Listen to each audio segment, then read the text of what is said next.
بھی جس بیرونی سازش کا بڑا شور تھا، جس کے تانے بانے مختلف ممالک سے ملائے گئے، اس کا تو بالکل آڈیو لیکس نے تمام چیزیں کھول کے رکھتی. تو کیا کہیں گے آپ یہ آڈیو لیکس کے حوالے سے جو یہ کے بعد دیگرے آتی جا رہی ہیں؟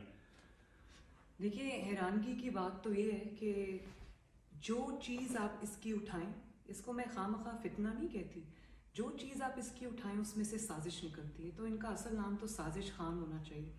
اور آپ یہ بتائیں کہ آج جو لیکس آئی ہے اس میں لوگوں کو وہ کیا کہتا رہا؟ لوگوں کو کہتا رہا کہ ہارس ٹریڈنگ کرنے والے برے ہیں، اور لوگوں پہ جھوٹے ہارس ٹریڈنگ کے الزام لگاتا رہا، اور بند کمروں کے پیچھے وہ ارکان کی، اپنے ممبرز کی خرید و فروخت کی منڈیاں لگا کے بیٹھا رہا، اور لوگوں کو کہتا تھا کہ یہ شرک ہے، جو یہ کرتا ہے وہ شرک کرتا ہے. تو اگر یہ شرک ہے تو سب سے بڑے مشرک تو اس لحاظ سے خان صاحب خود ہوئے. اور سازش جو ہے یہ تو آج پکڑی گئی ہے نا. بات یہ ہے کہ سازش تو یہ ہمیشہ سے کر رہا تھا. کس کو پتہ ہے؟ پتہ نہیں ہے کہ 2011 میں اس کو کس نے لانچ کیا، نواز شریف صاحب کے خلاف. کس کو پتہ نہیں ہے کہ دھرنے میں جو 2014 میں یہ لے کر آیا اس کے پیچھے کون تھا.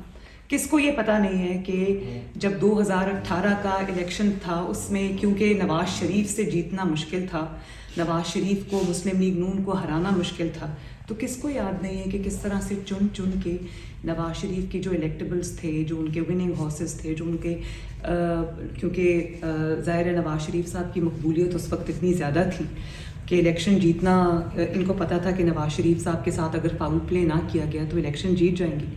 تو آپ یہ دیکھو کہ کس کو وہ دن یاد نہیں ہے کہ کس طرح سے ایک ایک جو جیتنے والا ہمارا ممبر تھا اس کو اٹھا کر الیکٹورل فیلڈ سے باہر کیا گیا.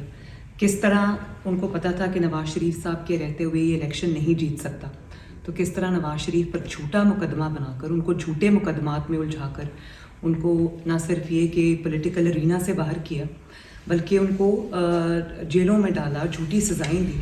کس کو پتہ نہیں ہے کہ بلوچستان میں کیا ہوتا رہا، کس طرح حکومت بدلی گئی. کیا وہ ہارس ٹریڈنگ کے بغیر ہوئی تھی؟ کیا وہ شرک کیے بغیر ہوئی تھی؟ یا کیا وہ ارکان کی جو خرید و فروخت ہے اس کے بغیر ہوئی تھی؟ اس کے بعد جب سینٹ کا الیکشن تھا، بزنجو صاحب ہمارے کینڈیڈیٹ تھے، تو جو اپوزیشن تھی اس کے اراکین کی تعداد پوری دنیا کے سامنے حکومتی اراکین سے کہیں زیادہ تھی. اور آپ نے سینٹ الیکشن کا رزلٹ دیکھا کہ یہ سازش کر کے جیت گیا. پوری دنیا نے دیکھا کہ کس طرح وہ مائکس لگائے گئے، چھپا کے کیمراز لگائے گئے، اور کس طرح سے وہ اٹھا کے اراکین کو کنٹینرز میں بند کیا گیا، ان کو فون کرائے گئے. تو کر تو وہ یہ ہمیشہ سے رہا تھا.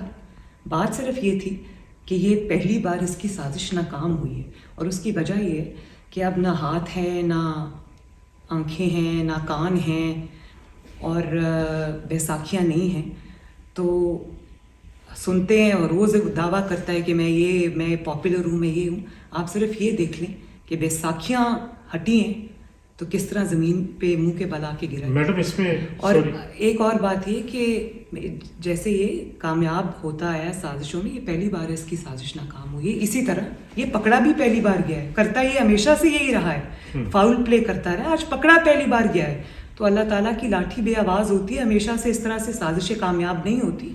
اب پوری دنیا ان کا یہ سیاہ چہرہ دیکھ رہی ہے.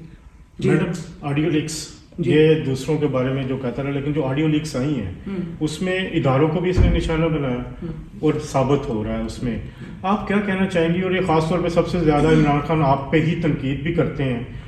جو آج بھی ایک آڈیو لیک آئی ہے میر جعفر، آڈیو لیکس کا یہ اس کے بیانیے پہ کیا اثر سمجھتے ہیں جو لوگ اس کو فالو کر رہے تھے یا کر رہے تھے؟ ان آڈیو لیکس پہ آپ کیا کہنا چاہیں گے؟ دیکھیے، میں تو اس پہ یہی بات کہنا چاہوں گی کہ آڈیو لیکس جو ہے نا، وہ یہ اپنے بیانیے کی بڑی بات کرتا ہے. آج قوم کو پتہ چل گیا ہے، آج صرف قوم کو نہیں بلکہ جو کبھی یہ مان کر چلے تھے، جو اس کے اپنے سپورٹرز تھے، جنہوں نے اس کی بات پر یقین کیا تھا، تو آج وہ لوگ بھی سوال کرتے ہوں گے. پوری دنیا کے سامنے اس کا جو سازشی چہرہ ہے وہ سامنے آیا ہے.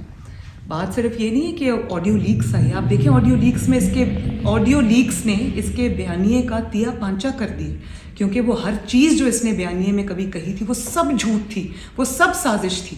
میڈم چھانگا مانگا کا الزام لگتا رہا بڑا زور شور سے، چھانگا مانگا میں خرید و فروخت. اب جو نئی آڈیوز آئی ہیں اس میں تو 5 بندے خریدنے کا بالکل صاف و شفاف سنا جا سکتا ہے. تو اس حوالے سے ایک کیا کہیں گی کہ جو ضمیر فروش کہا جا رہا تھا افراد کو، اور آج وہ شخص خود ہی.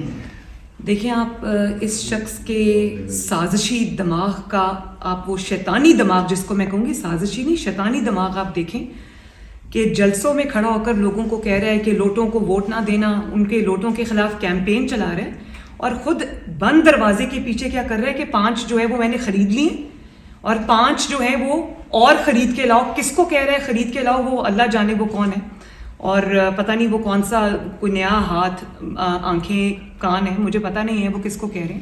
اور وہ یہ کہہ رہے ہیں کہ اس کے لیے جو بھی جائز ہے کرنا وہ کرو.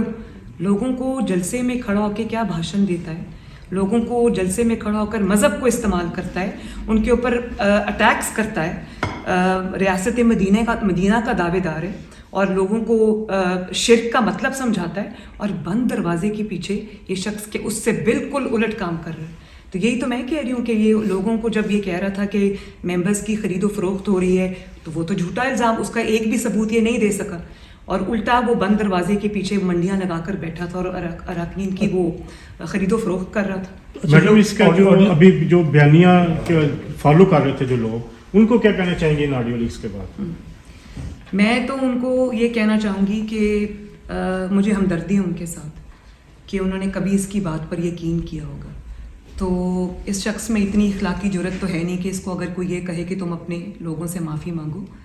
بس اس کی سزا یہی ہے کہ اس کا جو گھنونا چہرہ ہے، جو اس کا ڈبل فیس ہے، وہ لوگوں کے سامنے آ گیا. اس کی ہر بات جھوٹ نکلی. اور آج جو اس نے جو ابھی آڈیو لیکس آئی، اس نے مجھے ابھی اس کا میرے پاس ٹرانسکرپٹ ہے، اس میں وہ یہ کہہ رہے ہیں کہ آپ نے میر جعفر اور میر صادق کو لوگوں کو سپون فیڈ کرنا ہے اور برانڈ کرنا ہے.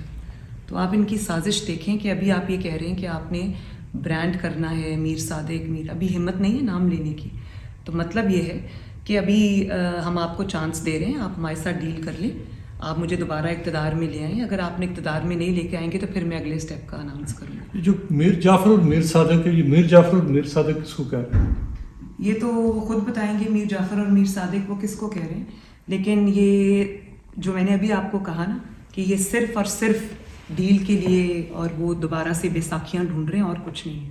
کیا آپ کی پارٹی ان سے کسی بھی سطح پہ کہیں مذاکرات کرنے کے لیے تیار؟ جو افواہیں پھیلائی جا رہی ہیں کہ ایوان صدر کے تھرو کوئی بات ہو رہی ہے، اور یہ تاثر خود بھی دے رہا ہے کہ مجھے شاید کوئی ڈیل مل رہی ہے. دیکھیں اگر کوئی سیاسی شخص ہوتا تو میں ضرور اپنی پارٹی کو بھی کہتی کہ اس کے ساتھ بیٹھیں، ہم خود بھی بیٹھنے کو تیار ہوتے. لیکن جو شخص کے اوپر یہ الزام صرف الزام نہیں ہے بلکہ جرم ثابت ہوا کہ وہ بیرونی طاقتوں سے پیسے لے کر آیا، جس کو میں FFF کہتی ہوں، فورن فنڈڈ فتنہ. تو بیرونی طاقتوں کا غلام ہے، لوگوں کو آزادی کا بھاشن دیتا رہا اور بند دروازوں کے پیچھے وہ ان کو بیوقوف بناتا رہا، سازشیں کرتا رہا. وہ تو اللہ تعالیٰ نے اب پوری دنیا کو دکھا دیا. تو بات یہ ہے کہ ایک فورن فنڈڈ فتنہ جو لانچ ہی اسی لیے کیا گیا ہے کہ وہ اس ملک میں تباہی لائے، اس ملک میں فتنہ لائے، اس ملک میں انتشار لائے، اس ملک میں پولیٹیکل سٹیبلٹی نہ آنے دے. اس کے ساتھ بیٹھنا نہیں ہے، اس کو عبرت کا نشان بنانا ہے، اس کو قانون کے حوالے کرنا ہے کہ کس طرح سے 22 کروڑ ملک کے ساتھ وہ کہتا ہے کھیلنا ہے. تو یہ کھیلنے کی اجازت اس کو ہم نہیں دیں گے انشاءاللہ تعالیٰ. اس کو قانون